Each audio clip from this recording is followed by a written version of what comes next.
अब तुम दुनियादारी में भटकत कहूँ, भैया मदद कर देवे कहूँ, ससुराल वाले मदद कर देवे कहूँ, मैके वाले मदद कर देवे, अरे कोई मदद नहीं करता है ना, तब तो तुम ही जाना है ना, तब तो तुम ही जाना।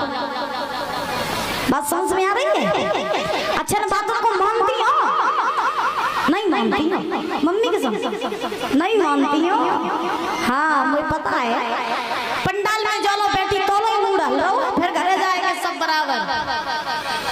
बोलिए गोविंद भगवान की। तो महाराज आज श्री सूत जी समझा रहे 88,000 ऋषियों को कि परीक्षित जी ने आज सुखदेव जी महाराज के मुखारबिंद से यही कथा सुनी। परीक्षित जी कौन है? सुखदेव जी महाराज ये कौन थे?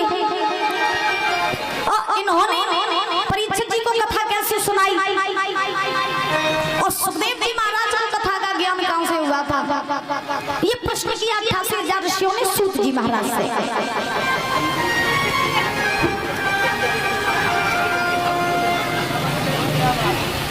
और जब प्रश्न किया तो प्रश्न करने के बाद में महाराज सूत जी ने 88,000 ऋषियों से कहा कि अगर तुम जानना चाहते हो कि सुखदेव जी महाराज कौन थे तो हम तुम्हें जरूर बताएंगे। ये सुखदेव जी महाराज जो थे ये व्यास जी के पुत्र थे। किसके पुत्र थे परीक्षित जी? व्यास जी के। सुखदेव जी महाराज का जन्म कैसे हुआ था ये सुनो। एक समय की बात, नारद जी अपने कुटिया पे बैठे रहे तो नारद जी ने मन में विचार किया, बहुत दिन हो गए हमने किसी देवी देवता में लड़ाई नहीं करवाई, अब कुछ हो जाए काऊ ना काऊ देवी देवता में लड़ाई करवाई। अच्छा परीक्षित जी बात बताएं आपको कि नारद जी का काम था अच्छे खासे घर में आग लगाए गए, फूटन करवाए गए। आजकल तो गली गली में नारद जी घूम रहे हैं, गली गली में नारद जी घूम रहे हैं। अच्छा नारद जी किसे कहते हैं? नारद, नारद जिनकी बात कोई रद्द ना कर सके, बे नारद। और याद रखना नारद बनने के लिए भी गुण होने चाहिए, नारद बनने के लिए भी गुण होने चाहिए। अगर एक चुगला घर में आ जाए, चुगला, और चुगला अगर आए के तुम्हारी पत्नी को भर जावे या तुम्हारे बच्चों को भर जावे, तो अगर चुगला नेको दिमागी हो या तो तुम्हारे घर में आग लगवाई दी। याद रखना। और चुगलन की बात हम लोग मन जल्दी लेते करें।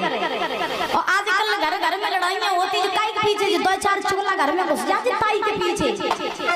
हाँ चुगला जानती हो भैया, जो चुगली कब करे तुम लोग तो नहीं करती हो, मुझे पता है। एक बार भैया कम खाई जाए लेकिन तुम कम नहीं खाई, मुझे पता है तुम कम नहीं खाई हो। अगर तुम कम तो बात सुना हुआ हो तो सबसे पहले तुम पड़ोसन के ढेंगा जाते, और जब पड़ोसन के ढेंगा जाए क्या कहती बेना तो मैं सब हो तो मैं सही सही बात बताऊं। बोले हाँ बता, तू कहू तो कहिए तो नहीं? बोले नहीं कहीं खा मम्मी के सब नहीं थे, मम्मी के सब कहू तो नहीं कहीं। अब महाराज पूरी बात सबे बताए देती है, बताए कि पड़ोसन जाइए बात दूसरे के ढेंगा कह दिए, बात दूसरे तीसरे के ढेंगा कह दिए। अब बात कहू बताई है नहीं और पूरे गाँव में फैल जाए। देखो ये व्यवस्था होती है लोगों की माताओं की, बताइए क्या हुआ है ना और पूरे गाँव में बात फैलाई जाए। तो नारद बनने के लिए भी गुण होने चाहिए। अच्छा नारद जी सोच रहे हैं कि हमने किसी देवी देवता में लड़ाई नहीं करवाई, कुछ हो जाए जाऊ ना काऊ देवी देवता में लड़ाई करवाएंगे। नारद जी का स्वभाव था कि जो से घर में पति पत्नी कबहू ना लड़े हो, नारद जी का घर में लड़ाई करवाए देते करे। और ऐसे घर में नारद जी पहुंच जाए जब पति पत्नी रोज लड़ते हो, घर में कभी लड़ाई नहीं होती। हाँ अब नारद जी सोच रहे हैं कि लड़ाई करवाएंगे। अब नारद जी सोच रहे लड़ाई करवाने के लगे, लक्ष्मी नारायण में बहुत बार लड़ाई करवाए चुके, ब्रह्मा ब्रह्मांडी बहुत बार लड़ाई करवा चुके। अब भोले बाबा के ले रही है, उन्होंने कहूँ लड़ाई नहीं करवाई। तो नारद जी भोले बाबा को टारगेट बनाए के चले, और जैसे ही नारद जी चले हाथ में बीड़ा को लिया और नारायण नारायण का जाप करते हुए जा अब कैसे जा रहे हैं, ताली जाके बोलेंगे कि श्रीमन नारायण नारायण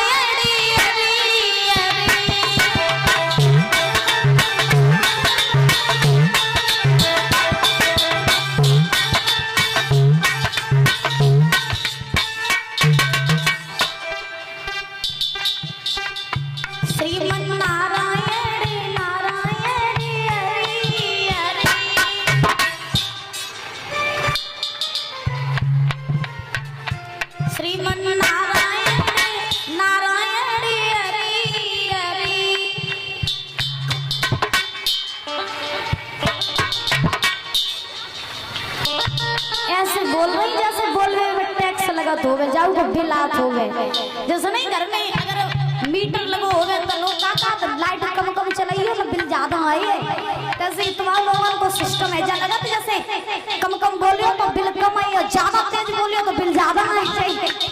हां एक बार उठा दो हाथ बिल्कुल सीधे सीधे बिल्कुल सीधे और सीधे 1 2 3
पर्वत पे पहुंचे।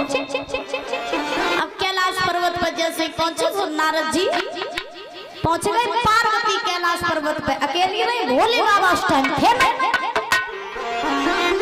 नारद जी पहुंचे, पार्वती ने आता हुआ देखा, नारद जी के लिए आसन लगा दिया, बैठा लिया नारद जी को। अब पार्वती नारद जी से बोली, कौलला नारद, आज का कैलाश की रास्ता भूल गए। नारद जी बोले, ना मैया रास्ता तो नहीं भूले, हम इधर से गुजर रहे थे, सोचा अब बहुत दिन हो गए कैलाश पर्वत पर नहीं गए, तो हम तो बस तुम्हारे हालचाल लेने के लिए आए हैं। तो हम तो हालचाल लेने के लिए आए हैं, कुछ नहीं।